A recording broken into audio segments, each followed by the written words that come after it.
sucedido na Operação Lava Jato de forças-tarefas e utilizar essas forças precedente ao segundo turno das eleições, que me portava, ou melhor, ele trazia uma sondagem acerca do meu interesse de compor o governo. Eu adiantei para ele qual era o meu entendimento sobre esse tema, disse que só poderia, evidentemente, tratar disso depois das eleições, um eventual convite, e mais ou menos declinei a ele o que eu entenderia que seria necessário, que tipo de proposta, que tipo de projeto que eu teria se assumisse essa posição, porque se vai integrar um governo tem que ter uma certa convergência em relação aos planos. Se não há convergência, não adianta integrar o governo. Em seguida, depois das eleições, houve o convite público que o senhor presidente eleito realizou, e houve esse encontro em 1º de novembro, onde nós conversamos mais longamente sobre esse convite e quais seriam os meus planos e os planos dele no âmbito se aceitasse esse convite. No fundo, a minha impressão foi muito positiva, me pareceu uma pessoa bastante ponderada. Nós conversamos sobre possíveis convergências e divergências e, ainda que não haja uma concordância absoluta, mesmo nas divergências, me parece possível chegar a um meio termo, como o próprio presidente eleito já declinou. Isso não tem nada a ver com o processo do ex-presidente Luiz Inácio Lula da Silva. O ex-presidente Luiz Inácio da Silva foi condenado e preso porque ele cometeu um crime e não por causa das eleições. Embora eu tenha proferido a primeira decisão, essa decisão condenatória já foi confirmada pela Corte de Apelação, ou seja, por um painel de outros 3 juízes, e foi o próprio tribunal que ordenou o início da execução e a prisão do ex-presidente. Eu apenas cumpri a decisão. Diga-se que essa ordem de prisão foi previamente autorizada em um julgamento pelo Supremo Tribunal Federal de um habeas corpus preventivo. Então, o que houve aqui é uma pessoa que, lamentavelmente, cometeu um crime. Esse crime foi investigado, provado, e ela respondeu na justiça por esse comportamento criminoso. Na Operação Lava Jato, políticos, não só do Partido dos Trabalhadores, mas políticos de outros partidos que também receberam valores nesse esquema criminoso que representou uma verdadeira captura da Petrobras. Os prejuízos estimados apenas com custos diretos de propina são da ordem de 6 bilhões de reais. Políticos de vários espectros partidários foram condenados. Do Partido Progressista, do PMDB. Nós temos aqui condenado e preso já há 2 anos o ex-presidente da Câmara, que era considerado um adversário político do Partido dos Trabalhadores. Nós temos o ex-governador do Rio de Janeiro. Sei que alguns eventualmente interpretaram a minha ida como uma espécie de recompensa, algo absolutamente equivocado, porque a minha decisão foi tomada em 2017, sem qualquer perspectiva de que o então deputado federal fosse eleito presidente da República. E como eu disse, o que existe é um crime que foi descoberto, investigado e provado, e as cortes de justiça apenas reconheceram esses fatos e impuseram a pena prevista da lei. Ou seja, as cortes de justiça apenas cumpriram aí o seu dever e não poderia ser diferente. Eu não posso pautar a minha vida com base numa fantasia, num álibi falso de perseguição política.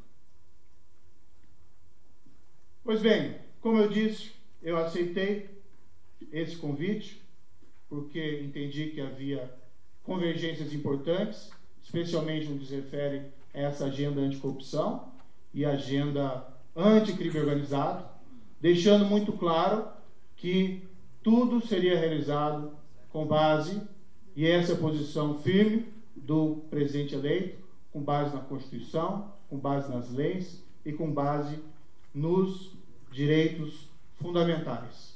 Falando um pouco do futuro, peço escusas por me estender um pouco, mas são esclarecimentos importantes. A ideia é apresentar uma série de propostas legislativas para aprimorar o quadro legal contra corrupção e crime organizado. Essas propostas ainda estão sendo elaboradas. Eu não tenho condições de adiantá-las, porque não é uma decisão apenas minha. Essas propostas vão ser elaboradas, vão ser apresentadas aos demais componentes do governo, inclusive o presidente eleito, e será avaliada também politicamente como isso deve ser apresentado perante o Congresso Nacional. A ideia geral é resgatar parte das propostas das 10 medidas contra a corrupção do Ministério Público, também utilizar, e já falei com o representante no Brasil da Transparência Internacional, o senhor Bruno Brandão, resgatar, utilizar em parte essas propostas que foram formuladas pela sociedade civil organizada, Transparência Internacional e Fundação Getúlio Vargas, principalmente, são as novas medidas contra a corrupção. A ideia é que essas reformas sejam propostas simples e que possam ser aprovadas em um breve tempo, sem prejuízo de que propostas mais complexas, e existem várias propostas um pouco mais complexas dentro dessas novas medidas, sejam apresentadas no momento um pouco posterior ou paralelamente. Mas a ideia é apresentar alguma coisa simples e de fácil aprovação no âmbito do Congresso. Muito rapidamente, exemplos que não são definitivos. Como eu disse, há necessidade de discutir. Alteração de regras de prescrição dos crimes, avaliar a possibilidade de deixar mais claro na lei a execução em segunda instância, a previsão da execução das sentenças dos tribunais do júri. Já existe um precedente da primeira turma do Supremo Tribunal Federal admitindo que vereditos do Tribunal do Júri, ou seja, crimes de homicídio, possam ser executados independentemente dos recursos. Para um quadro grave de uma epidemia de homicídios, me parece importante essa medida. A proibição de progressão de regime prisional quando houver prova de ligação do preso com organizações criminosas. Tá? A progressão de regime visa a ressocialização do preso, isso é muito importante. Mas se existem provas de que o preso mantém vínculos atuais com organizações criminosas, isso significa que ele não está pronto para a ressocialização. A ideia aqui é servir como um incentivo para que os presos se abstenham de filiar essas organizações e também enfraquecer essas organizações e proteger a comunidade da soltura de um preso que não está pronto para ressocialização. Negociação de penas, uma espécie de plea bargain, para resolver rapidamente casos criminais pequenos. Assim, limpa-se a pauta da justiça e evita uma sobrecarga desses processos. Uma regulação mais clara do que nós chamamos de operações policiais disfarçadas. Isso se faz muito nos Estados Unidos, com grande eficácia contra organizações criminosas, a utilização de policiais disfarçados para descobrir esses crimes. Então, por exemplo, policiais disfarçados comprando grandes carregamentos de drogas e armas. A nossa legislação, embora, na minha opinião, permita esse tipo de comportamento, ela não é assim totalmente clara e é importante deixar isso de uma maneira mais clara. A questão da proteção dos denunciantes anônimos, o que se chama de whistleblowers, tudo isso vai ser avaliado e novas propostas vão ser inseridas. Essas aqui são apenas um exemplo, para que nós possamos avançar nessa pauta de enfrentamento eficaz da corrupção e do crime organizado. Paralelamente às medidas legislativas, medidas executivas serão tomadas. A ideia principal é utilizar o modelo que foi bem sucedido na Operação Lava Jato, de forças-tarefas, e utilizar essas forças-tarefas não somente contra outros esquemas de corrupção, mas igualmente contra o crime organizado. Sempre me vem à mente o exemplo, a cidade de Nova York, na década de 80, haviam 5 famílias mafiosas muito poderosas, que intimidavam e extorquiam e dominavam atividades econômicas, e graças à criação de forças-tarefas pelo FBI na época, e trabalhando em conjunto com as promotorias locais ou promotorias federais, se logrou desmantelar essas organizações criminosas que, embora não tenham deixado de existir, têm uma força muito menor do que tinham no passado. Necessário incrementar o controle das comunicações dos presos em presídios de segurança máxima, como no exterior. A prisão tem que realmente neutralizar a possibilidade dessas pessoas de comandar crimes de dentro. Precisa investir consideravelmente em tecnologia. Nós temos uma lei hoje que autoriza no Brasil a colheita do perfil genético do preso, que é como se fosse uma moderna impressão digital do DNA.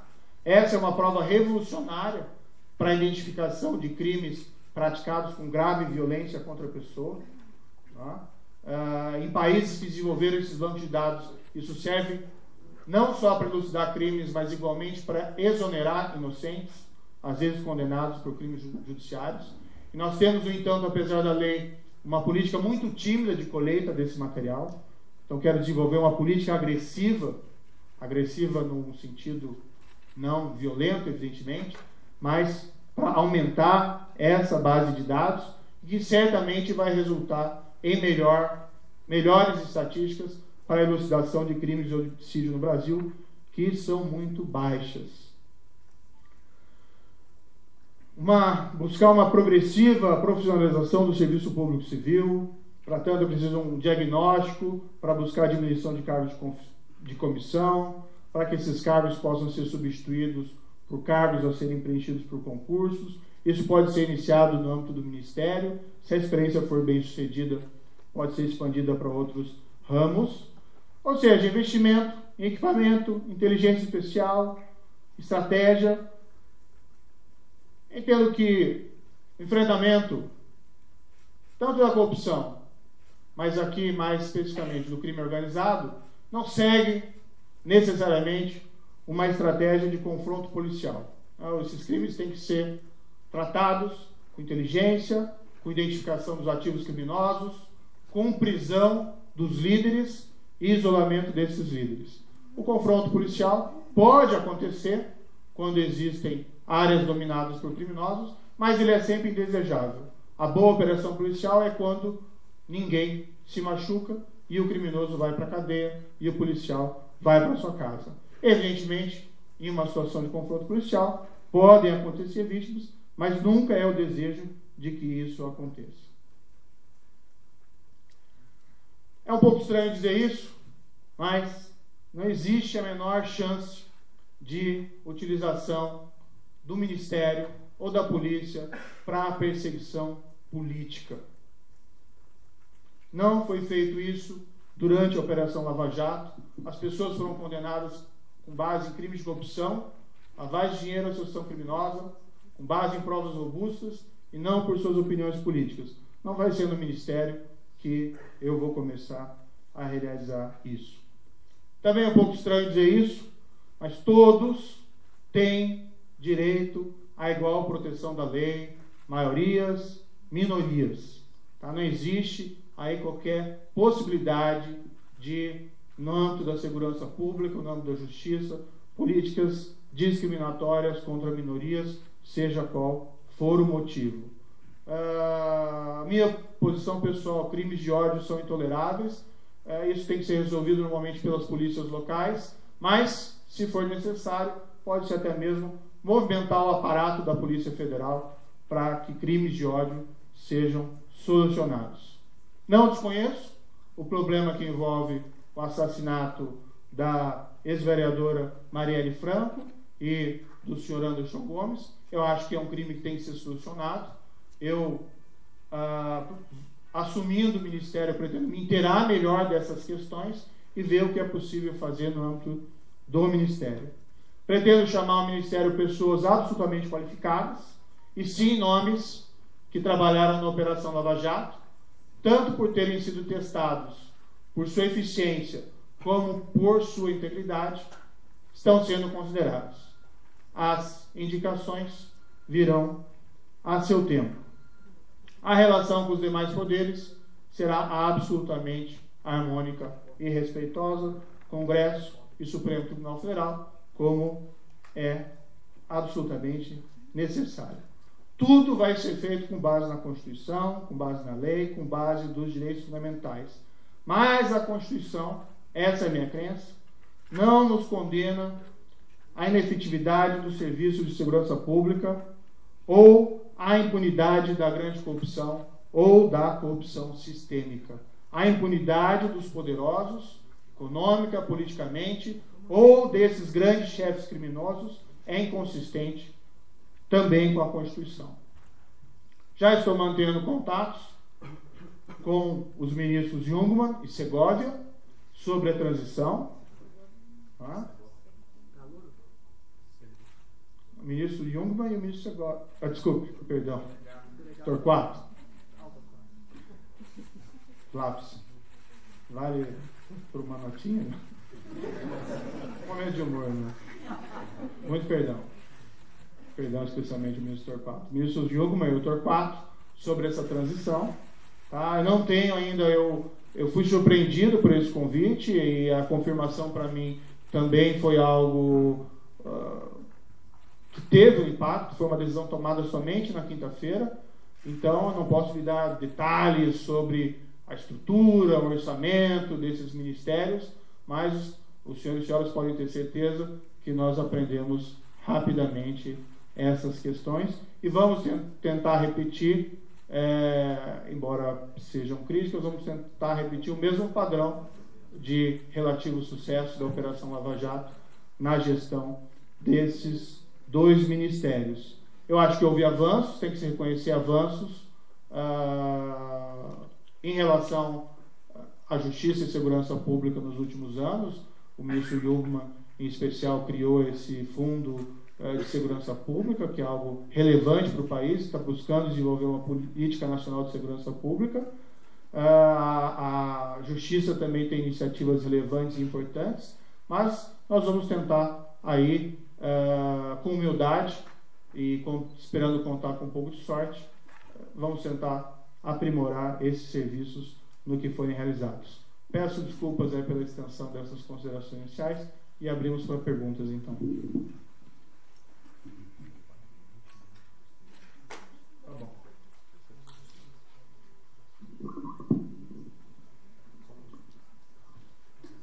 Pessoal, conforme nós combinamos, vai ser 1 hora de coletiva mesmo, tá? Nós vamos começar, então, com a Globo News, com a repórter Isabela Camargo. Por favor, só se você puder levantar. Pois é. Olá, doutor Sérgio, boa tarde a todos. Queria que o senhor falasse um pouco mais, eu disse que ainda é preliminar, mas o que o senhor excluiria desse pacote de medidas contra a corrupção? Advogados, por exemplo, reclamam da dificuldade que teriam de continuar defendendo seus clientes, se o senhor vê dessa forma ou não, o que o senhor excluiria? E o senhor pode adiantar algum nome que o senhor já convidou da Força Tarefa ou da Polícia Federal para acompanhá-la a Brasília? Senhora Isabela, eu agradeço a pergunta, é uma pergunta bastante pertinente, mas essas medidas estão sendo ainda estudadas. Então, eu não quero apresentar um pacote muito abrangente no primeiro momento, eu quero apresentar algo que se possa discutir com o Congresso Nacional, aberto ao debate, ao diálogo, à tolerância, mas que nós possamos aprovar num prazo relativamente curto.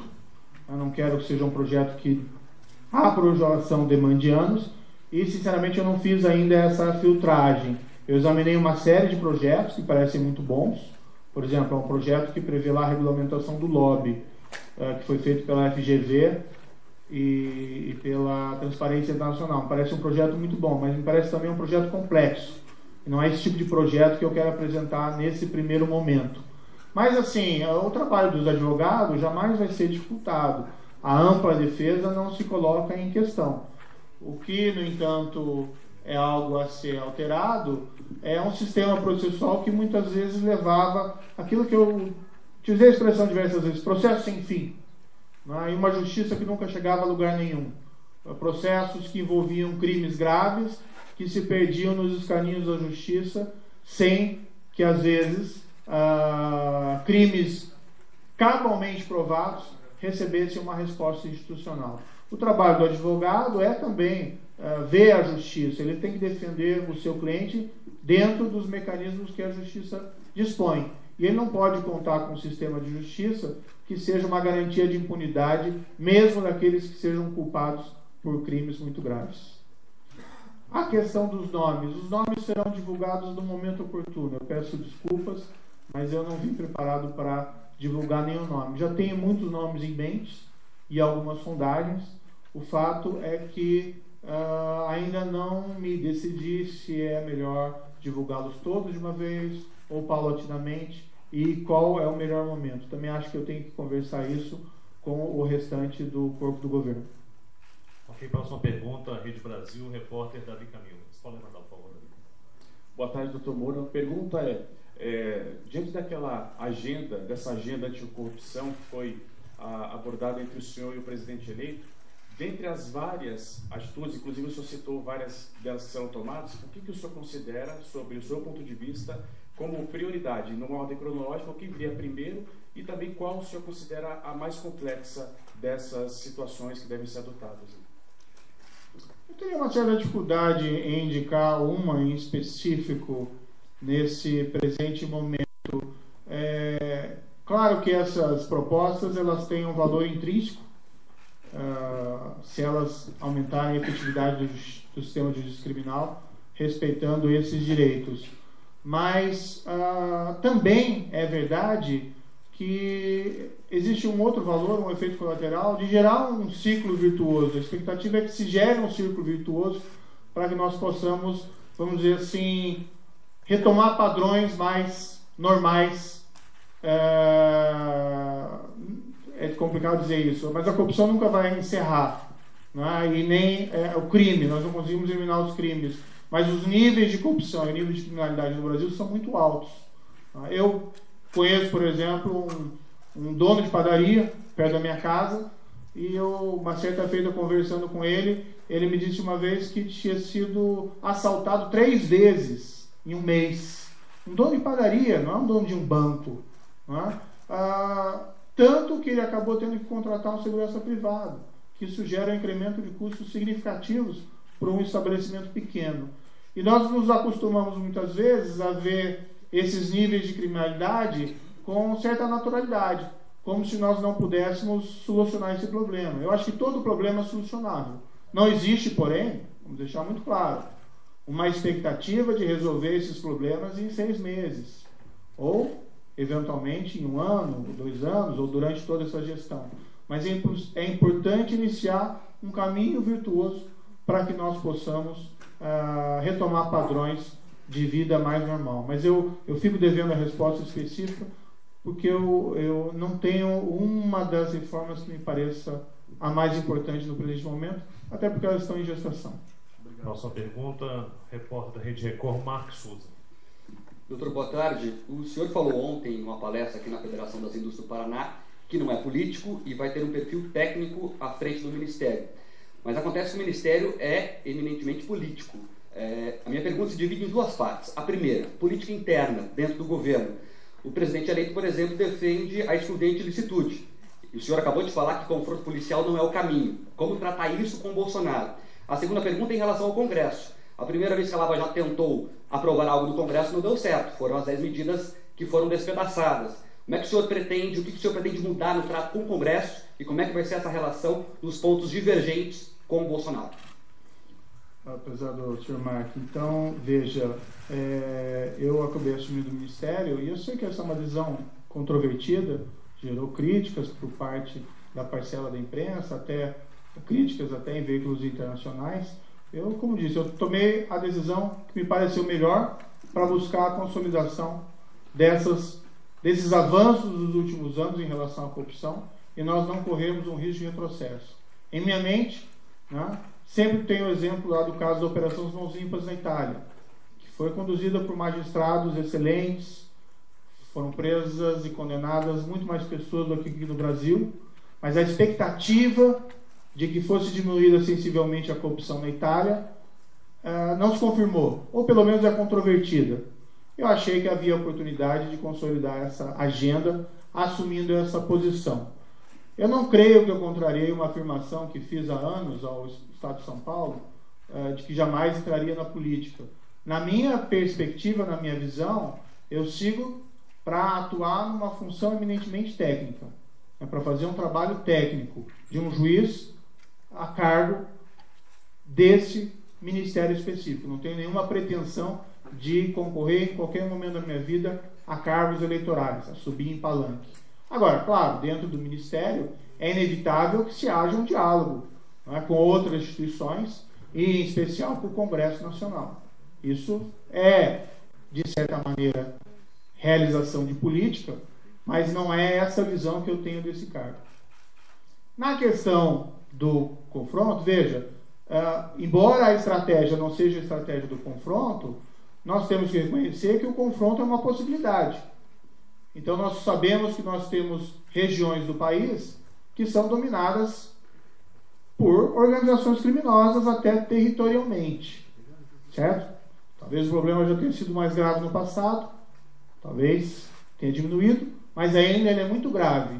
As pessoas que vivem nessas áreas, que são normalmente pessoas de baixa renda, elas vivem quase como um estado permanente de exceção. Imagine você, imagine o senhor vivendo em um bairro dominado por gangues armadas traficantes. Isso é intolerável. Então isso tem que ser enfrentado dentro de diligências policiais. A estratégia tem que ser evitar qualquer espécie de confronto, até porque isso pode gerar danos colaterais.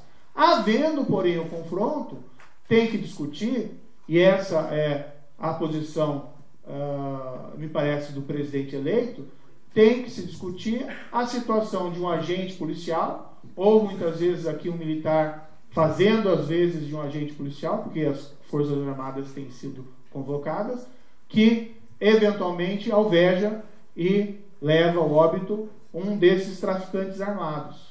A nossa legislação, a meu ver, até já contempla essas situações, legítima defesa, estrito cumprimento do dever legal. Tem que ser avaliado, no entanto, se é necessário uma regulação melhor. Por exemplo, é necessário que o policial espere que um traficante armado atire contra ele de fuzil para que ele possa reagir. Me parece que exigir isso do agente policial é demais, que o risco dele morrer, né, uma diligência dessa espécie é muito grande.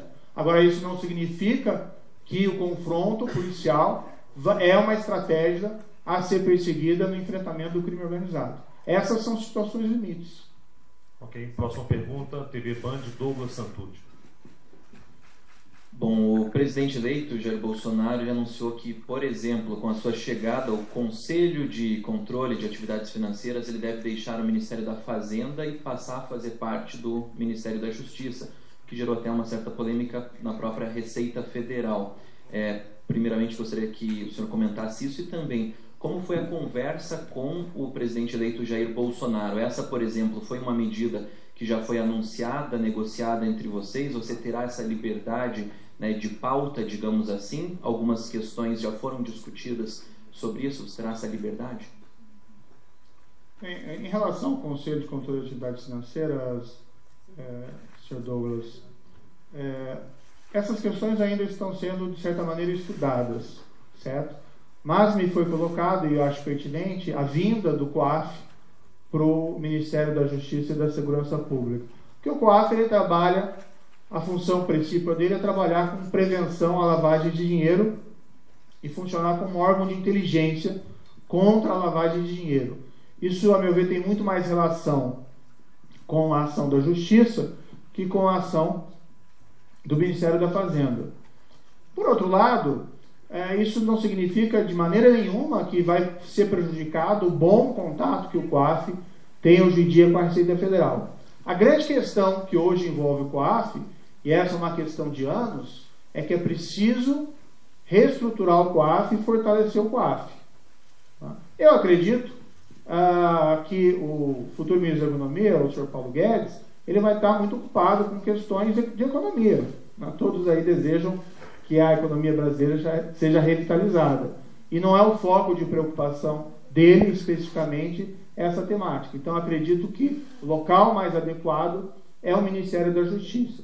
Havia uma grande preocupação, né, de outrora, de interferências políticas nesse órgão. Não haverá interferências políticas de maneira nenhuma se ocupar o Ministério da Justiça e da Segurança Pública. Isso, inclusive, posição do presidente eleito, que não admitiria qualquer espécie de proteção a quem quer que seja dentro dessa pasta. E eu, como juiz, jamais aceitaria uma postura dessa espécie. Ok, próxima pergunta, Rede TV, repórter Estela Freitas.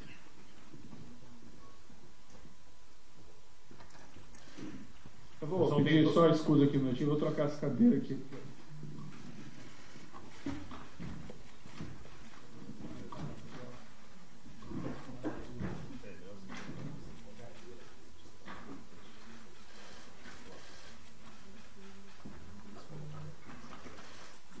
Essa cadeira, acho que ela é pegadinha aqui da assessoria de comunicação social.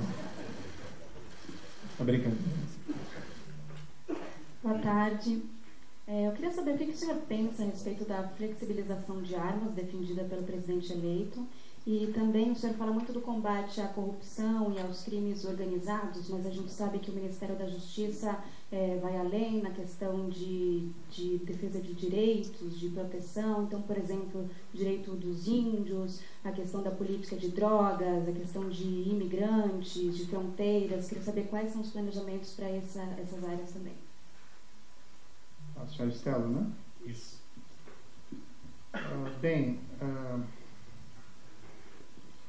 Evidentemente, eu tenho muito ciência que as atribuições do Ministério da Justiça são mais amplas do que somente segurança pública e combate a crime organizado e a corrupção.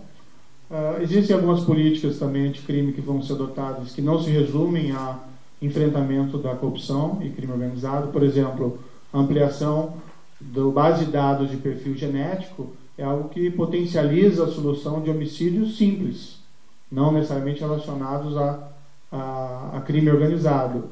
Isso também acaba servindo como uma política de proteção a todos, maiorias e minorias. Para essas outras áreas de direitos indígenas, evidentemente vai haver também uma atenção para essas áreas. Eu apenas coloquei nesse primeiro momento, e veja que eu aceitei o convite quinta-feira, que a agenda inicial, o foco é anticorrupção e anticrime organizado. Mas certamente nenhuma das áreas que se encontra no âmbito das atribuições desses dois ministérios vai ser negligenciada. Eu não sei se tinha uma primeira pergunta que eu não respondi. Das armas, certo. Olha, eu conversei a respeito com o presidente eleito e existe uma plataforma na qual ele se elegeu que prega a flexibilização da posse de armas, certo? Então, dentro dessa plataforma eleitoral, parece que seria inconsistente agir de maneira contrária. Quando nós falamos em posse de armas, nós estamos falando da arma mantida em casa. E, de fato, se houve uma reclamação geral para aqueles que desejam ter posse de arma, e esse é um desejo que não necessariamente pode ser considerado reprovável, né? Que as regras atuais são muito restritivas, certo? Então existe uma proposta, uma discussão de flexibilização do posse de armas. A questão é ser discutida a forma como isso vai ser realizado. Eu externei minha preocupação a ele de que uma flexibilização excessiva possa ser muitas vezes utilizada como uma fonte de armamento para organizações criminosas. Então tem que se pensar, por exemplo, quantas armas que um indivíduo vai poder ter em sua casa. Se for um número exagerado, há um risco de um desvio de finalidade. Quanto à questão do porte, o próprio presidente eleito, nós conversamos, ele tem uma posição que isso deve ser mais restrito do que a posse. Aí tem que se discutir depois os detalhes dessa proposta. Ok, pergunta agora da RPC TV Globo, repórter Malu Maza. Boa tarde, doutor Sérgio. Eu gostaria de saber também a sua opinião a respeito da redução da maioridade penal, que também é uma bandeira defendida pelo presidente eleito, e também a respeito da ampliação da lei antiterrorismo, que poderia considerar terrorismo e invasão de propriedades. Qual que seria a sua avaliação sobre esses dois pontos? Existe uma série de questões que têm que ser discutidas mais profundamente com o governo, e para nem todas nós temos posição. O que eu posso falar é a minha ideia em relação a isso. Né? Quanto à maioridade, existe uma proposta de emenda constitucional, que foi apresentada anos atrás, que prevê redução dessa maioridade para 16 em casos de crimes graves, com resultado morte ou lesão corporal grave, ou casos de estupro. Pessoa menor de 18 anos deve ser protegida, né, o adolescente. Muitas vezes eles não têm uma compreensão completa das consequências dos seus atos, mas um adolescente acima de 16 já tem condições de percepção de que, por exemplo, não pode matar. Então, se tem um tratamento diferenciado para esse tipo de crime, me parece algo assim bastante razoável, certo?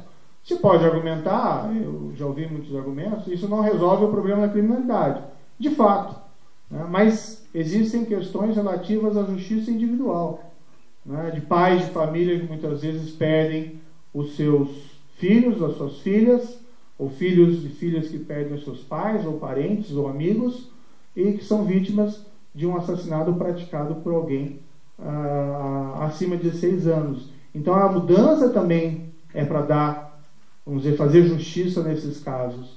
Né? Não é tanto relevante se isso implica numa redução geral da criminalidade. Também é importante a redução, a justiça individual desses casos, dar justiça a essas pessoas. Mas, como eu disse, essa é uma posição pessoal a ser discutida dentro do âmbito do governo. Ok, próxima pergunta agora do UOL, Bernardo Barbosa, repórter do UOL. A questão... tá, bem esquecendo. Também aqui uma questão pessoal a ser discutida. As pessoas têm liberdade de manifestação, de expressão, e não é diferente com movimentos sociais. Né? No entanto, quando existem situações relativas à lesão de direitos de terceiro, invasão de propriedade privada, às vezes nem com motivações sociais, mas com motivações político-partidárias, quando existem danos ou lesões a pessoas, não se pode tratar esses movimentos como inimputáveis. Então eles têm que responder por eventuais agressões de direitos a terceiros. Me parece, no entanto, que qualificá-los como uma espécie de organização terrorista é algo que não é consistente, certo? O que não significa que devem ser tratados como inimputáveis. Então existe uma lei, uma ordem que tem que ser aí observada, mesmo por esses movimentos. Mas em nenhum momento se tem a intenção de criminalizar, vamos dizer assim, manifestações sociais ou coisa da espécie.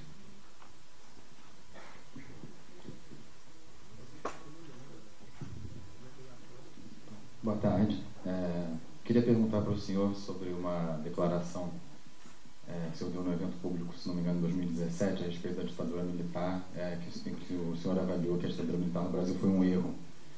E o presidente eleito já manifestou várias vezes, né, ser favorável, né, ao regime daquela época. Então, eu queria saber como que o senhor vê essa divergência de visão que vocês têm a respeito desse assunto. Esse é o repórter Bernardo Barbosa, tá do UOL. Senhor Bernardo, meus olhos estão voltados para 2019. Essas discussões sobre os eventos que aconteceram no passado têm gerado certa polarização. Eu não vejo essa discussão como salutar nesse momento. Houve um movimento, eu utilizei essa expressão, golpe militar naquele momento. A minha percepção é que existe uma certa insatisfação no âmbito militar, como se os militares tivessem feito aquilo sozinhos.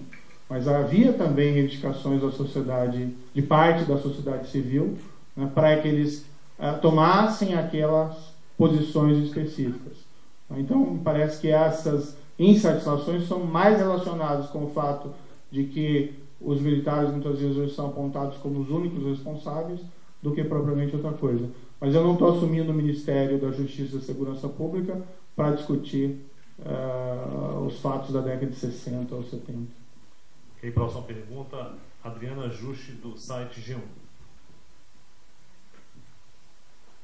Pessoal, só avisando, tem dois pedestais aqui na frente com o microfone, caso queira já pode pegar o próximo perguntante. Boa tarde, doutor. Com relação a essas divergências, as propostas apresentadas pelo presidente eleito Bolsonaro, o senhor já falou que conversou com ele inicialmente, que, pelo que eu entendi, vai ser tranquilo o senhor apresentar essas divergências, mas quando ele for considerado o seu chefe, o senhor acha que vai ser da mesma forma, já que ele é a favor de algumas propostas? E com relação à Operação Lava Jato, o senhor que dedicou tanto tempo à frente dessa operação de combate à corrupção, o que o senhor espera do próximo juiz que vai assumir esses processos? Senhora Adriana, veja bem, eu conversei com o presidente, tive esse primeiro contato, como eu disse, não tinha um relacionamento com o senhor presidente, me pareceu um homem bastante sensato, ponderado, né? Na campanha eleitoral, todos os exageros possíveis foram cometidos até para desconstruir a imagem dele, mas pessoalmente me pareceu uma pessoa muito sensata. Eu acho que eu assumo uma posição no governo e tenho muita ciência de que eu sou numa posição subordinada, né? Eu fui conversar com ele com uma proposta de trabalho para verificar se nós tínhamos convergência. O resultado da conversa foi positivo.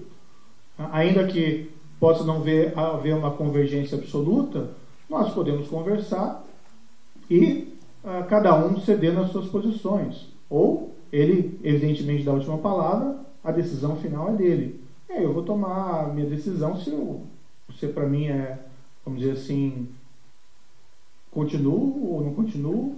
Né? Eu acho que as pessoas têm que ter tolerância aí com as opiniões alheias e saber sempre que não são os senhores da razão. Então, sou uma pessoa disposta a ouvir e, eventualmente, mudar meus posicionamentos. Certo? Tenho bem presente que há uma relação de subordinação aqui.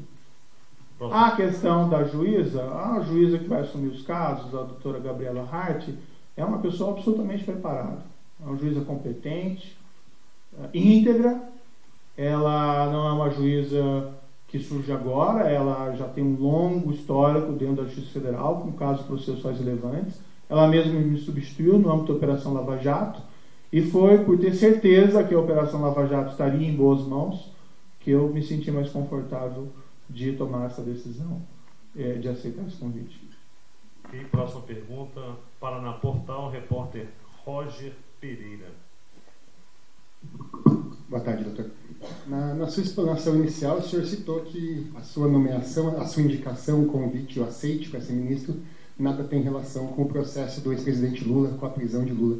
Mas, durante o período eleitoral, o senhor tomou pelo menos 2 decisões em processos relativos ao presidente Lula que geraram críticas, como o levantamento do sigilo da delação do Palocci e o adiamento do depoimento do próprio Lula, que o senhor, que marcou o depoimento, depois resolveu adiar, alegando possível utilização política de Lula nesse depoimento. Como convencer a população que isso não foram medidas políticas? Olha, existe todo um histórico da Operação Lava Jato, e esse histórico é no sentido de que nós sempre demos aos fatos e às provas a máxima publicidade. Não cabe ao judiciário, isso inclusive está na Constituição brasileira, que os julgamentos são públicos, os processos são públicos. Não cabe ao judiciário servir de uma espécie de guardião de segredos sombrios dos governantes. Os governados têm o direito de saber o que fazem os seus governantes, mesmo da sombra. Então essa não foi uma atitude tomada agora. Isso foi algo feito desde 2014. Em diversos momentos nós sofremos críticas, eu sofri crítica, por conta dessa publicidade. Muitas vezes com a identificação dessa publicidade como se fosse uma espécie de vazamento. Mas o fato é que apenas se cumpria a Constituição. Vazamento é quando tem uma publicidade ilegal, quando aquilo é divulgado por baixo dos panos, não no âmbito de um processo público. Então, em relação à colaboração do ex-ministro Palocci, havia um processo no qual eu precisava proferir uma sentença e no qual ele reclamava benefícios decorrentes de uma colaboração que ele havia celebrado com a Polícia Federal. E esses elementos não estavam nos autos. Então precisava trazer esses elementos aos autos. Não é? Quando se divulga notícia falsa em eleições, isso é fake news. Quando se divulgam informações verdadeiras, isso é direito à informação. eu acho que eu não tinha sequer o direito aí de, por conta das eleições, né, deixar de tornar público aqueles fatos quando havia uma necessidade do processo. A outra situação dos depoimentos. Dos depoimentos, eu achei que poderia haver uma exploração política indevida. Em especial, eu tive presente que poderia haver um risco, né, por conta do depoimento do ex-presidente Lula, porque em todos os depoimentos anteriores houve uma convocação, né, de militantes partidários para uma espécie de suporte político ao ex-presidente, e num ambiente polarizado de eleições, poderia haver até confrontos, né, entre militantes de um lado e militantes do outro. Então havia ali uma razão de segurança, principalmente, que me levou à decisão de prevenir a realização daquele ato durante o período eleitoral. Muito bem. Agora a próxima pergunta, Agência Brasil, repórter Pedro Vilela. Essa é a última pergunta das agências. Depois partimos para as perguntas das rádios. Tá. Doutor, sobre a questão da CGU, né, quer dizer, até existe toda uma literatura também internacional nessa questão de órgãos de controle como que devem ser externos, ter essa autonomia e independência, até na questão das 10 medidas, isso vinha também, esse reforço, mas o órgão vem perdendo o status dos últimos anos, foi reduzido a ministério, e agora cogita-se que ele será incorporado a esse ministério que o senhor deve assumir, talvez uma condição de uma secretaria, não sei. Eu queria que o senhor explicasse que papel que vai ter essa nova CGU, que papel que o senhor enxerga para esse órgão de controladoria no desempenho do futuro ministério que o senhor vai assumir. E uma outra questão, rapidamente. Não, mas é só sobre a agenda. O senhor vai ter agenda com o ministro Jungmann essa semana, amanhã, em Brasília? Eu queria que o senhor pudesse vamos deixar claro que é só uma pergunta por repórter. Se o senhor quiser responder a segunda, eu respondo. Então vou responder brevemente. Em relação ao primeiro ponto, está sendo estudado. Tá? Não existe aí uma posição definitiva quanto a isso. Certo? Isso tem que ser, não tem que ser uma decisão somente minha, mas tem que ser uma decisão de governo quanto à incorporação ou não da transparência e CGU ao futuro Ministério da Justiça e da Segurança Pública.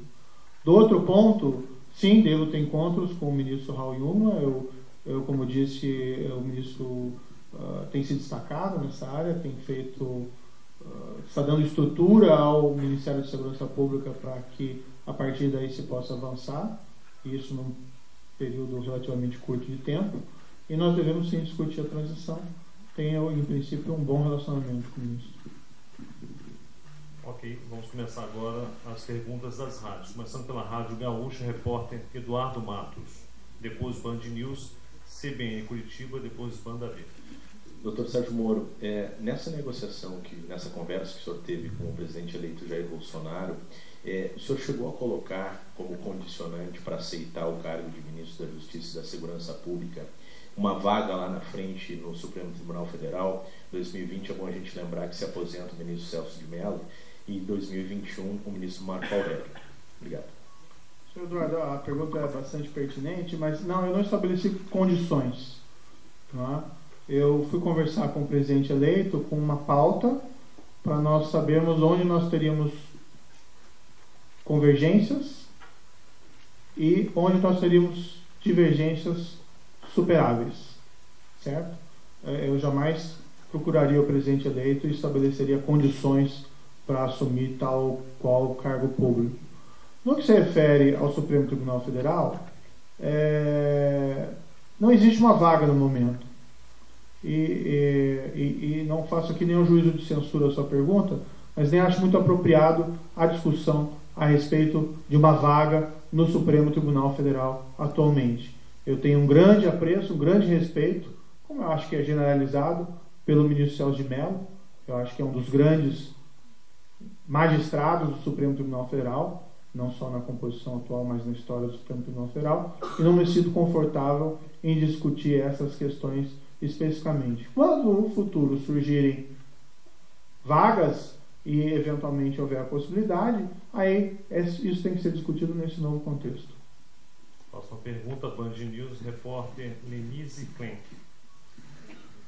Boa tarde, doutor Moro. O senhor, embora tenha dito ontem que o seu cargo se trata de um cargo absolutamente técnico, né? Também admite que vai haver relacionamentos políticos. Eu diria predominantemente técnico.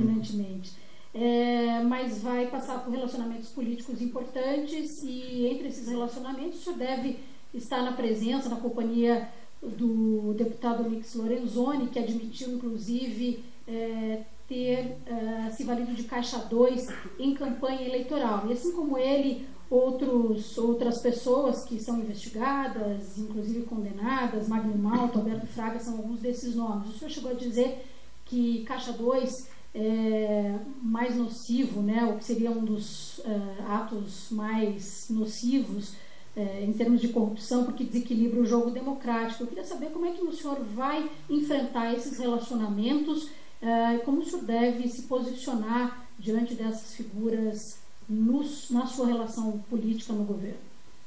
Em realidade, o que eu disse, falando sobre o crime de corrupção, foi que nesses casos descobertos na Operação Lava Jato, havia um caso de corrupção em que agentes públicos, políticos, enriqueciam ilicitamente. E havia um caso de corrupção em que o dinheiro é destinado a financiamento fraudulento de eleições. Aí o que eu argumentei é que nesse segundo caso, corrupção com financiamento fraudulento é até pior do que no primeiro caso, que afeta o jogo político democrático. Então é um pouquinho diferente. Eu, na verdade, tenho uma grande admiração pelo deputado federal Onyx Lorenzoni. Eu acompanhei o trabalho dele durante a discussão do projeto das 10 medidas, e eu posso dizer que ele foi um dos poucos deputados naquele momento. Não vai aqui um juízo de censura ao Congresso naquela época, é um outro contexto, mas ele foi um dos poucos deputados que defendeu a aprovação daquele projeto das 10 medidas, mesmo sofrendo ataques severos da parte dos seus colegas. Tá? Quando aquele projeto foi totalmente desfigurado, tá? Ele era uma figura até desalentada pelo tanto que ele lutou para a aprovação daquele projeto naquele momento. Quanto a esse episódio no passado, ele mesmo admitiu os seus erros e pediu desculpas e tomou as providências para repará-lo. Próxima pergunta, CBN Curitiba, repórter Cristina Cecil. Boa tarde, doutor Moro. Como o senhor mesmo mencionou já em alguns momentos, o Ministério deve ficar também, além da Justiça, com a segurança. E um dos principais casos que estão sendo enfrentados nesse momento pela segurança, o ministro Raul Jungmann, inclusive, foi diversas vezes lidar com esse assunto, é a situação da fronteira com a Venezuela. O senhor tem um posicionamento, nem que seja pessoal, de momento, com relação ao que pode ser feito? Já se falou muito em possibilidade de fechamento de fronteiras. Isso para o senhor é ou não uma possibilidade? Como lidar com isso institucionalmente? Veja, senhora Cristina, esse é um problema sério que afeta não só o Brasil, mas o mundo inteiro. O mundo inteiro tem um problema relacionado a refugiados. Esse é um tema muito corrente, especialmente na Europa. Já foi até pior no passado, mas hoje ainda existe essa discussão. Existem princípios de solidariedade que têm que ser observados, né? Então, pessoas muitas vezes deixam os seus países fugindo, no caso lá de uma administração bastante questionável, de carências que afetam não só a qualidade da sua vida, mas muitas vezes a própria sobrevivência. Agora, isso tem que ser discutido ao nível de governo. Não posso aqui dizer especificamente o que vai ser feito. No entanto, meu posicionamento é o mesmo do posicionamento de outros membros do governo que já declararam publicamente de que não é possível fechar a fronteira. Não é uma solução viável.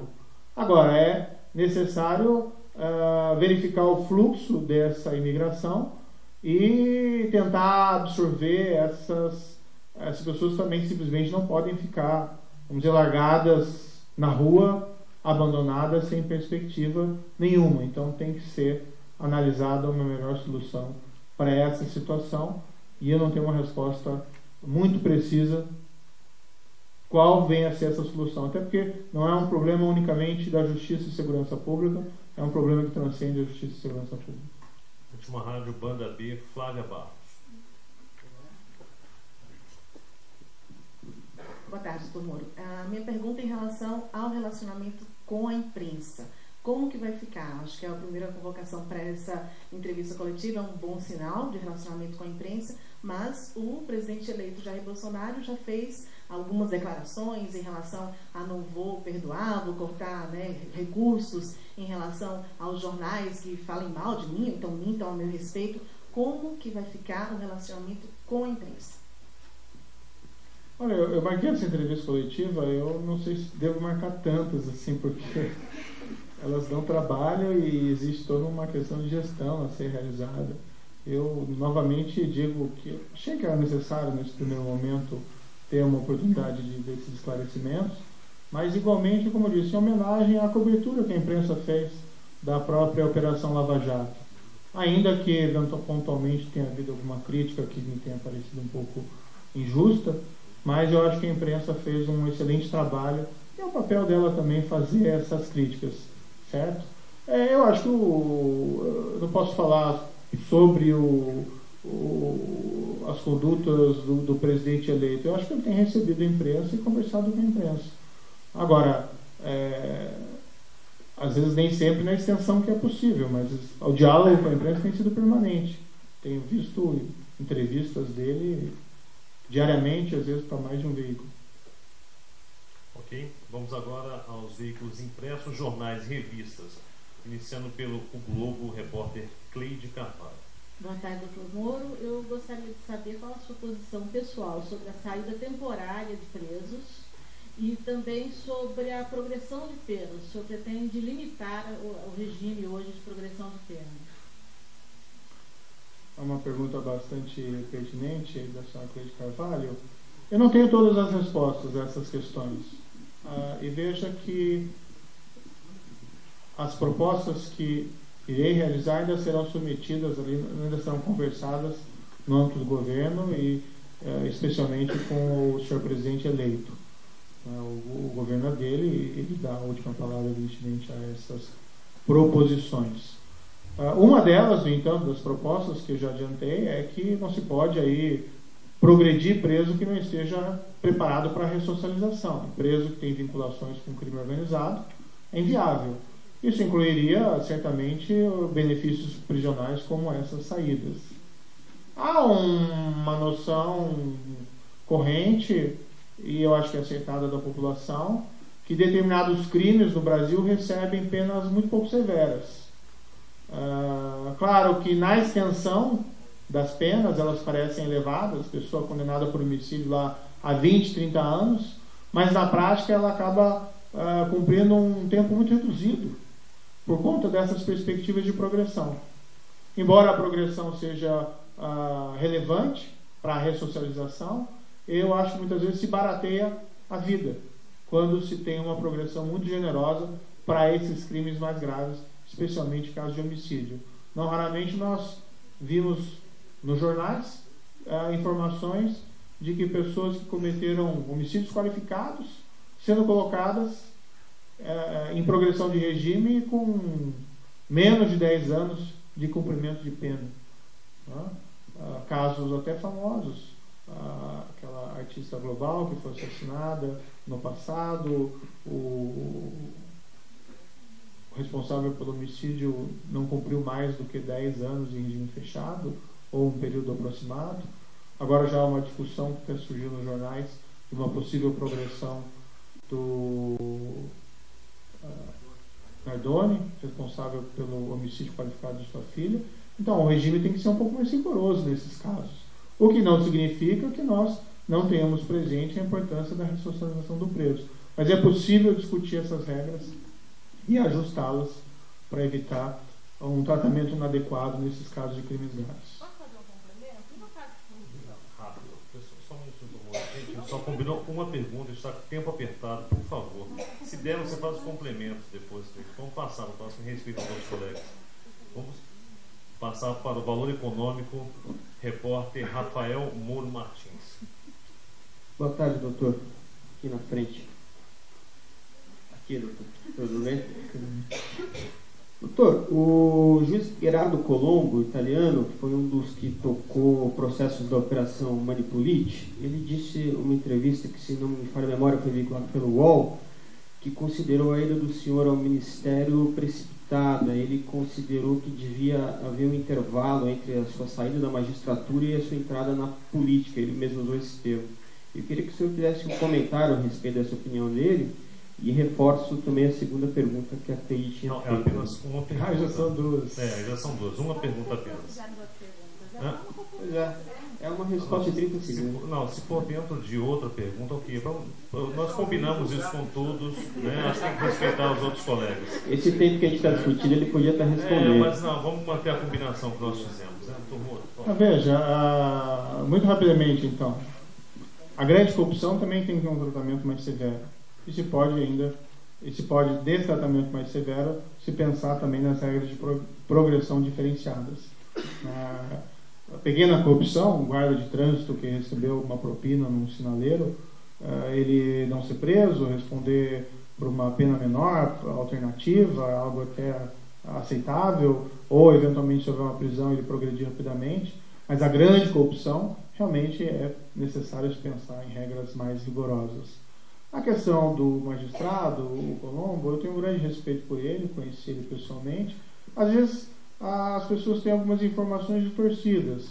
Né? Isso passa do pressuposto daquela fantasia de que o ex-presidente foi condenado indevidamente. Né? E como se isso fosse um ato unipessoal do juiz Moro. Terrível falar terceira pessoa, mas só dessa vez. O fato é que houve um crime, tá? Houve uma captura da Petrobras, talvez um dos maiores escândalos criminais de corrupção do mundo, em que bilhões de dólares foram pagos em propinas em contratos da Petrobras com suas principais fornecedoras, e isso serviu para enriquecer ilicitamente executivos da Petrobras e agentes políticos que lhe davam sustentação, incluindo diversas figuras políticas, incluindo aqui o caso do ex-presidente. E como eu disse, ele foi condenado não por mim apenas. Há uma decisão no Tribunal de Apelação. Essa decisão substitui a minha. E todas as decisões dos tribunais superiores são no sentido, no momento de manutenção dessa condenação e da prisão. Então, quando se tem a desinformação de que há um desvio nessa condenação, se pode chegar a essa conclusão, né, de que houve uma espécie de recompensa. Mas veja, o que foi é o juiz cumprindo o seu dever. E essa sentença eu apresentei em meados de 2017, sem qualquer relação aí com as eleições desse ano. Eu cumpri o meu dever, assim como eu cumpri o meu dever nos vários outros casos criminais que chegaram nas minhas mãos, envolvendo os mais diversos agentes, seja pagadores de propina, sejam executivos da Petrobras, sejam intermediários, ou sejam agentes políticos de diferentes partidos. Apenas agora a minha percepção é que eu tenho condições de fazer um bom trabalho no Ministério da Justiça e da Segurança Pública e consolidar esses avanços. E para mim isso é mais importante do que ficar preso numa fantasia produzida que no fundo é um álibi falso. Ok, próxima pergunta, Diário Catarinense, repórter Samuel Nunes. Olá, doutor, boa tarde. É o seguinte, o senhor falou mais cedo sobre investimentos na área de segurança pública, inteligência, mas o país vive uma situação de um déficit de 149 bilhões, pela estimativa deste ano.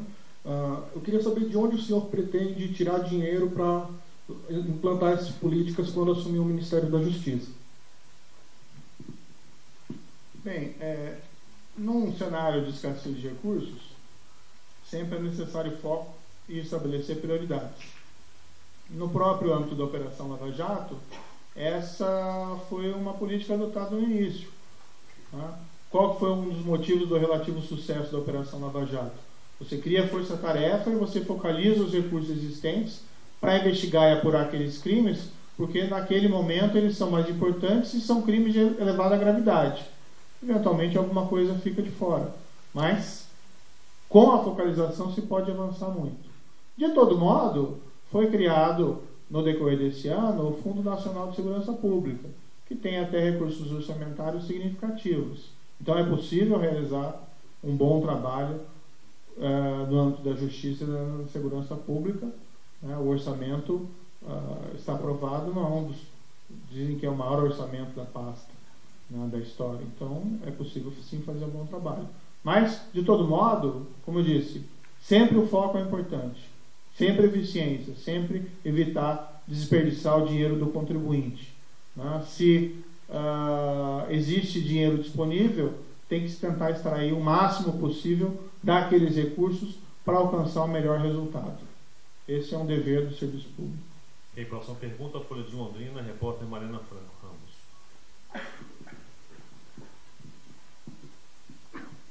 Pode levantar, Mariana, por favor.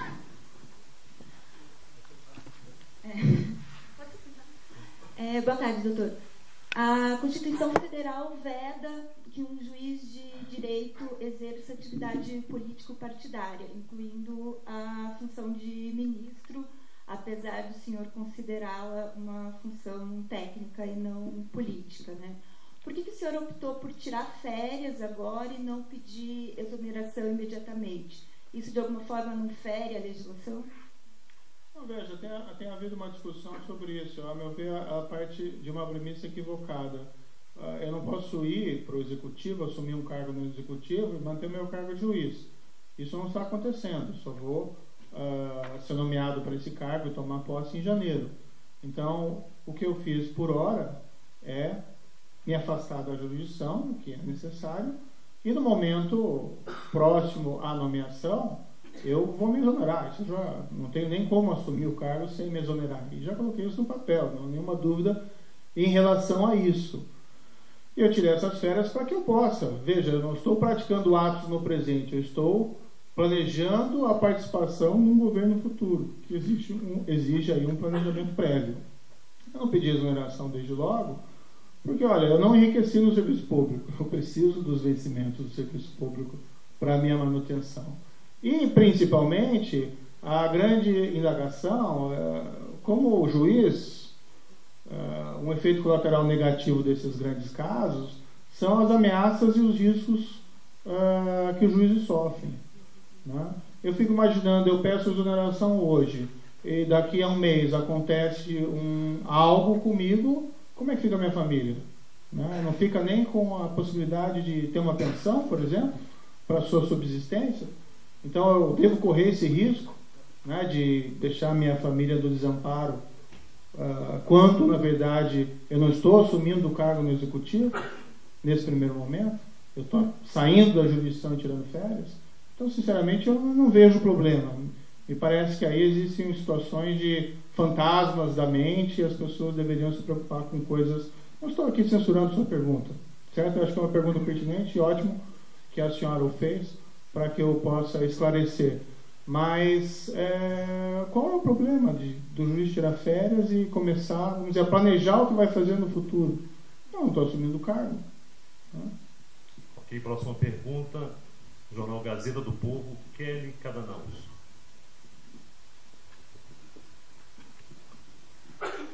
Boa tarde, doutor.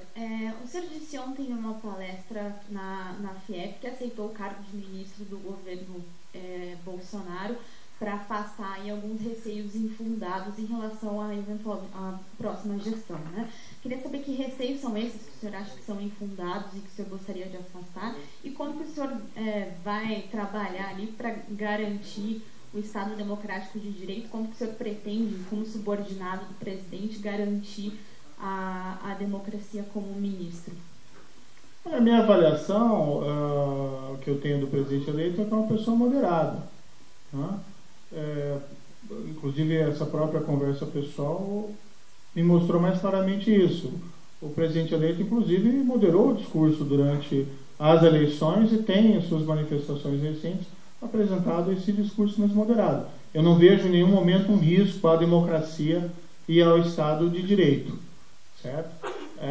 No entanto, a afirmação que eu fiz é que existem alguns receios, a meu ver, infundados, e a minha presença no governo também pode ter um efeito salutar de afastar esses receios infundados, porque, afinal de contas, eu sou um juiz, eu sou um homem de lei, né? Então eu jamais admitiria qualquer solução que fosse fora da lei, como também o presidente eleito. Mas, às vezes, para convencer as pessoas, é preciso reforçar o argumento. Próxima pergunta, só um minutinho, gente. Deixa eu só explicar. Faltam mais 20 minutos para a gente encerrar. Temos mais 7 repórteres aguardando também na lista de suplência para fazer perguntas. Se a gente fizer 2 perguntas, a gente vai gastar todo o tempo. Vamos lá, então.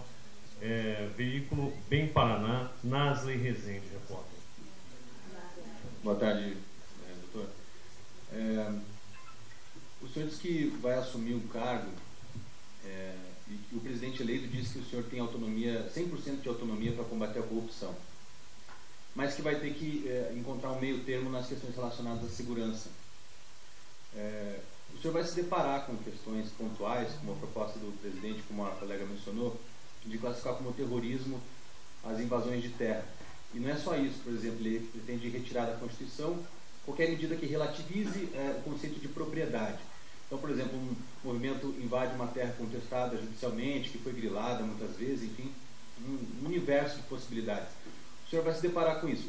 A Força Nacional, aqui no Paraná, inclusive, já atuou como mediadora de conflitos entre a Polícia Militar e os integrantes de movimentos nesse sentido, né? Então, a minha pergunta acaba se dividindo em 2, mas é uma só. O senhor também acabou assumindo nesse sentido, tendo em vista que vai ter que submeter à vontade do presidente eleito, e ele vai usar o capital político do seu nome como integrante. A pergunta está um pouco lenta, né? Está um pouco lenta, não ficou longa. Sim. Acho que poderia resumir a pergunta. O presidente eleito vai usar o capital político do seu nome dentro do governo. O senhor não vê outra possibilidade de nome que é defender essa mesma agenda que o senhor dentro da área da corrupção, e que não fosse o seu próprio nome, nesse exato momento pós-eleição, tendo em vista que o senhor é o juiz que condenou esse presidente Lula, etc. Não tem outro nome do país que defendesse a mesma agenda do senhor, que não doasse esse capital político ao fiscal corrente do ex-presidente Lula? Vamos à resposta. Olha, repetindo, né, a sua pergunta, eu passei os últimos 4 anos, mais de 4 anos na Operação Lava Jato, com todo o impacto que ela teve, de condenação de pessoas economicamente poderosas, politicamente poderosas. Passei dia a dia pensando que inevitavelmente chegaria um momento em que a mesa seria virada e que tudo que foi feito poderia ser reduzido a pó. Talvez seja um temor equivocado, mas era uma realidade presente. E, de repente, se tem a oportunidade de assumir uma posição relevante em Brasília para consolidar os avanços que foram feitos nos últimos anos. E aqui não se engane, quando se fala em combater a grande corrupção, a corrupção sistêmica, o que nós estamos falando não é propriamente punir criminosos. O que nós estamos falando é resgatar também a democracia, aprofundar a democracia. Porque quando governantes, quando esses agentes políticos, quando pessoas poderosas cometem esses crimes e permanecem impunes, isso representa o enfraquecimento da lei. Isso representa o enfraquecimento daquela expressão que se utiliza do rule of law. Isso faz parte da democracia, né? Que todas as pessoas sejam tratadas iguais, seja em benefícios, seja em sanções, quando praticarem comportamentos criminosos. Eu recebi esse convite e eu achei que eu tinha a oportunidade de fazer algo relevante, né? Há um precedente que eu considero bastante. Magistrado antimáfia Giovanni Falcone, e aqui, para deixar muito bem claro, não existe uma comparação. O trabalho do Giovanni Falcone é um trabalho que é admirado pelos juízes do mundo inteiro, e o meu trabalho não chega à sombra do trabalho do Giovanni Falcone, mas o Giovanni Falcone foi um magistrado que rompeu a tradição de impunidade da Cosa Nostra siciliana na década de 80. Antes a máfia cometia crimes e ficava impune. E nada acontecia. Graças ao trabalho dele e dos seus pares, também da polícia, também do Ministério Público, houve uma quebra dessa tradição de impunidade que teve uma relevância muito grande. A máfia continuou lá, mas sem aquele poder de outrora. O próprio Giovanni Falcone, muito melhor do que eu, em março de 1991, aceitou um convite para compor o Ministério da Justiça, o executivo italiano, na condição de diretor de assuntos penais. E o trabalho dele teve grande relevância. né, consolidou vários avanços no trabalho de enfrentamento da Cosa Nostra naquele período. Se eu tiver sorte, eu posso realizar, não vou dizer algo igual, mas algo pelo menos que seja próximo, certo? Então eu achei que é uma oportunidade que eu não deveria abrir mão. Haveriam outras pessoas? Talvez, né? Mas a oportunidade foi colocada para mim. Ok, vamos agora aos veículos remanescentes. Nós temos 8 veículos. Peço a todos os colegas que sejam breves e rápidos nas perguntas, por favor. Começando pela RIC TV, Guilherme Rivaroli. Doutor Moro, boa tarde. Em alguns momentos, quando o senhor foi perguntado sobre as possíveis divergências no relacionamento com o futuro presidente, o eleito presidente Bolsonaro, não nos pareceu uma resposta direta. Como é que o senhor vai se posicionar diante disso? Porque o senhor é um homem de posições firmes, tanto quanto ele. Como é que vai ser esse choque de relação ou de divergências entre vocês? Eu acredito, senhor Ivaldo, que isso não é uma situação peculiar. Em qualquer governo existe um presidente e existem os seus ministros. E não necessariamente existem posições convergentes em absoluto 100%. Quando surgirem as divergências, isso tem que ser objeto de discussão no âmbito do governo. Eu vejo isso com absoluta naturalidade.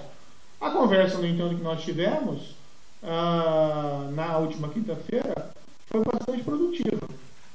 Salvando até ele declarou publicamente que teria havido um 100% de concordância. Né? Houve ali algumas divergências razoáveis e é possível que nessas divergências razoáveis nós cheguemos a meio termo. E eu não tenho nem a menor dúvida, né, que a decisão final é do presidente da República. Né? Agora, no que me for possível, eu pretendo convencê-lo a tomar a melhor decisão. Né? Eventualmente, até posso estar equivocado, a melhor decisão pode ser a dele. Mas eu vou defender meus posicionamentos perante o senhor presidente com absoluto respeito. Ok, vamos para a próxima pergunta. KTVE Salertal. Boa tarde, doutor Moro. Anteriormente, o senhor falou que uma das suas propostas era a avaliação da segunda instância. Eu gostaria que o senhor comentasse se o senhor já se posicionou a favor da avaliação da segunda instância, se o senhor tem pretensão em trabalhar junto ao Supremo para tornar isso uma regra. Essa é uma pergunta muito importante. Eu acho que um dos avanços institucionais mais relevantes no enfrentamento da grande corrupção, e vamos dizer da criminalidade em geral, foi os novos precedentes do Supremo Tribunal Federal, tomados a partir de 2016, que passaram a admitir a execução de uma condenação criminal após uma decisão da Corte de Apelação, ou seja, após segunda instância. Há muita discussão sobre isso e tem que se respeitar os entendimentos diferenciados. Há quem diga que fere a presunção de inocência. Não fere. Nos Estados Unidos, que é um dos berços da presunção de inocência, na França, que é um dos berços da presunção de inocência, isso é admitido. Até nos Estados Unidos, como regra, a partir da decisão de primeira instância.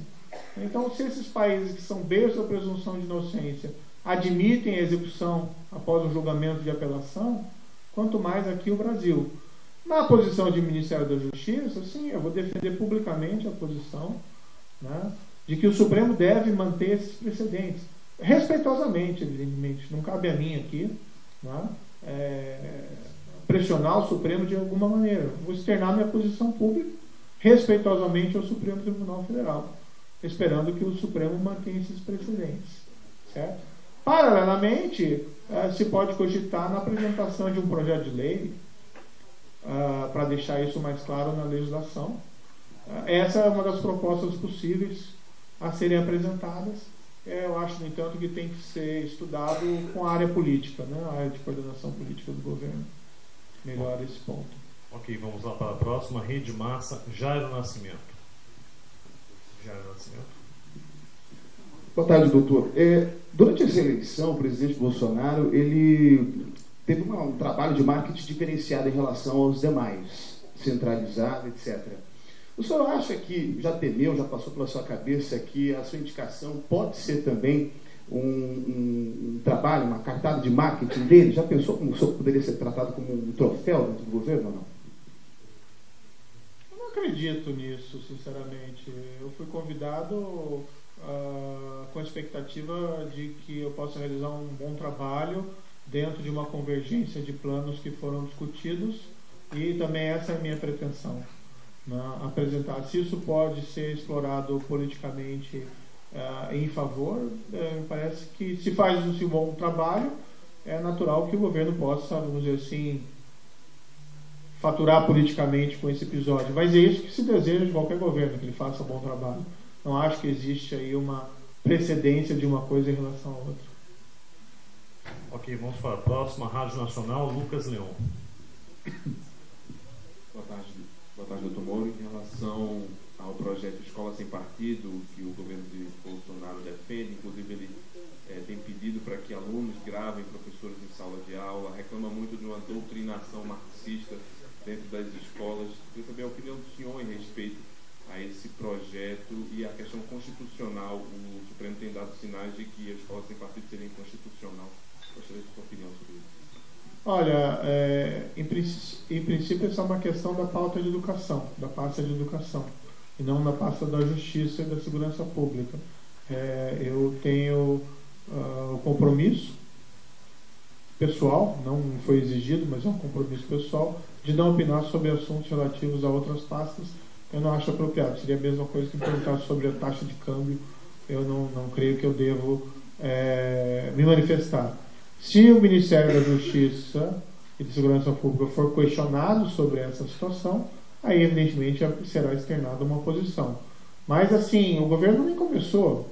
Então não existe uma proposta concreta sobre esse tema no âmbito do governo, que nem tomou posse.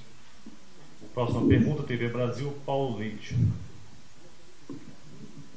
Boa tarde, doutor Moro. O senhor já falou aqui sobre a redução da maioridade penal, mas para mim não ficou muito claro se o senhor é a favor dessa redução em todos os casos. O senhor até falou que uma pessoa, um adolescente de 16 anos já sabe que não pode matar. O senhor é a favor dessa redução para todos os casos, em alguns casos? Queria que o senhor... Não, existe uma proposta de emenda constitucional para reduzir essa maioridade para 16. Melhor, reduzir a menoridade para 16, tá? E relacionada a crimes graves, tá? Especialmente aí crimes contra a vida, ou crimes que resultem em grave lesão corporal, ou crimes de estupro. Eu acho que para esse tipo de criminalidade, um adolescente acima de 16 anos já tem plenas condições de responder pelos seus atos. E essa é uma questão, como eu disse, pode ter algum impacto positivo na redução da criminalidade? Talvez, não sei. Mas também é uma questão de justiça individual, de vítimas de crimes dessa espécie poderem ver a justiça ser realizada. O tratamento atual dado a esses crimes de penas que são extremamente reduzidas, tá? É bastante insatisfatório. E me parece que esse é um sentimento geral da sociedade. Claro, não se pode dizer que existe um consenso em relação a isso, mas existe uma compreensão de que esses crimes precisam de um tratamento diverso, certo? Okay. Mas veja, só dizendo aqui, essa é uma posição pessoal, não pode dizer que é uma posição do governo, tá? É uma questão a ser discutida no âmbito do governo. Próxima pergunta, Jornal Folha de São Paulo, Estelita ou Camila Matoso?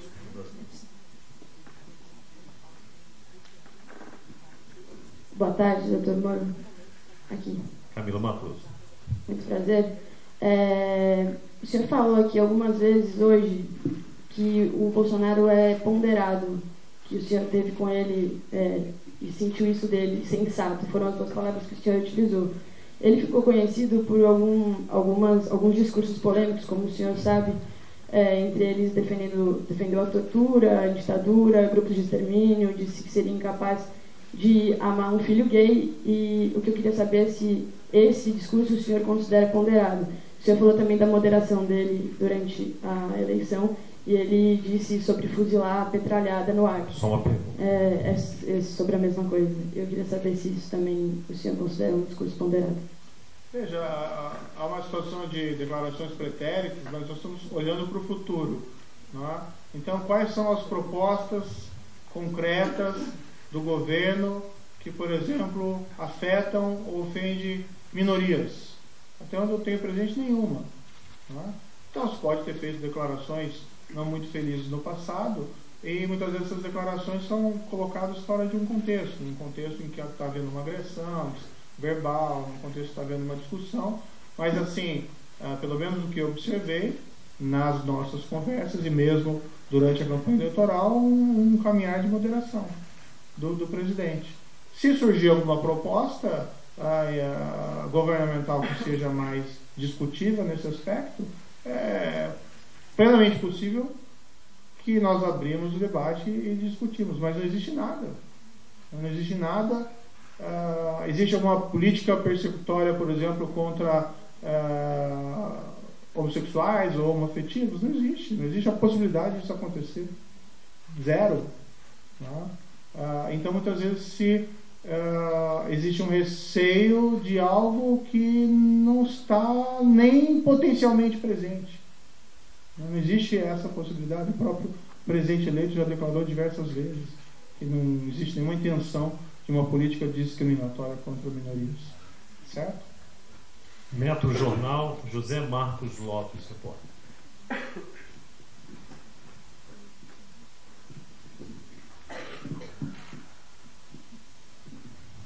Boa tarde, doutor Moro. Eu vou fazer uma pergunta na linha do que a colega acabou de fazer. O senhor começou falando que a lei é para as maiorias e as minorias, defendeu o direito de livre manifestação e garantiu que não haverá perseguição política. Mas tem uma parcela importante de eleitores do Jair Bolsonaro que a gente sabe que é contra tudo isso. E eu imagino que uma parcela do Congresso também.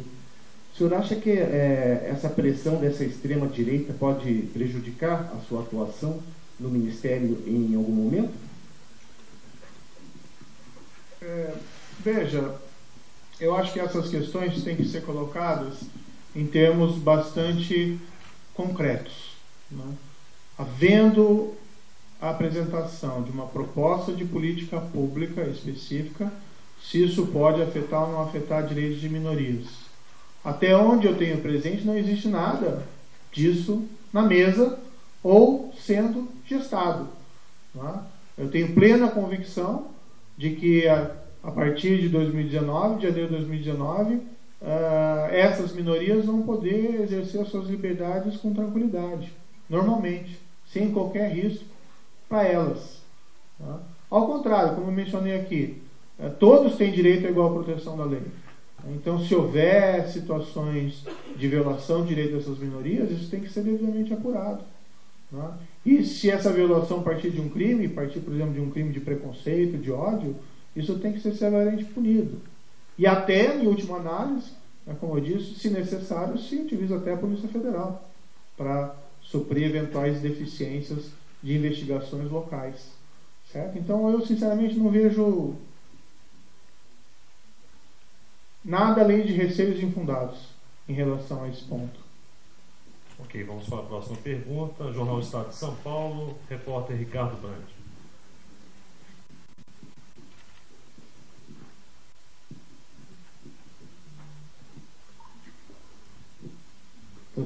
Boa tarde. O senhor coloca como um dos pilares desses planos anticorrupção e anticrime organizado um pacote de leis e de normas que ajudariam a viabilizá-los, né?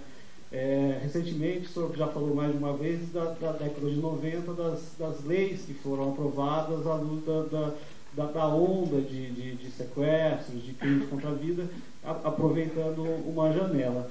Agora, recentemente, na Lava Jato, na sua fase de melhor sorte, a gente viu o Congresso enterrar as 10 medidas que contemplam boa parte das propostas que o senhor está fazendo. Do ponto de vista jurídico, nesses 5 anos, o senhor mostrou sempre, na maior parte das vezes, ser assertivos nos cálculos, pelo menos no campo jurídico, na hora das decisões que tomou. Do ponto de vista político, o que o senhor está vislumbrando para poder colocar esse pacote de normas que vai depender de um Congresso que foi completamente 50% reformado, né, e de um governo novo. Eu queria entender com que base do que o senhor está esperando. E se em algum momento o senhor prospectou nisso um paralelo também com a Mãos Limpas, que no campo político varreu todo o mundo político e partidos e gerou o Berlusconi. O senhor não, em algum momento chegou a pensar que pode estar entrando num governo Berlusconi à brasileira? Ok. Certo, na verdade foram duas perguntas, senhor Ricardo. Parece que as medidas provisórias, né, que faziam contrabando legislativo em medida provisória, então seriam lá um dispositivo que não tinha nada a ver com o conteúdo da emenda. O jornalista também. Nós vamos compensar no final, doutor Moro, duas pessoas que iam fazer as duas últimas perguntas, que era a Cleide e o outro repórter, e a gente vai passar para eles fazerem as duas perguntas.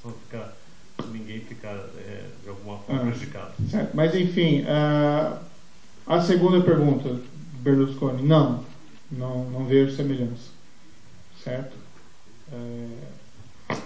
Ali havia uma outra situação. O Silvio Berlusconi era já investigado nas operações Mãos Limpas, né?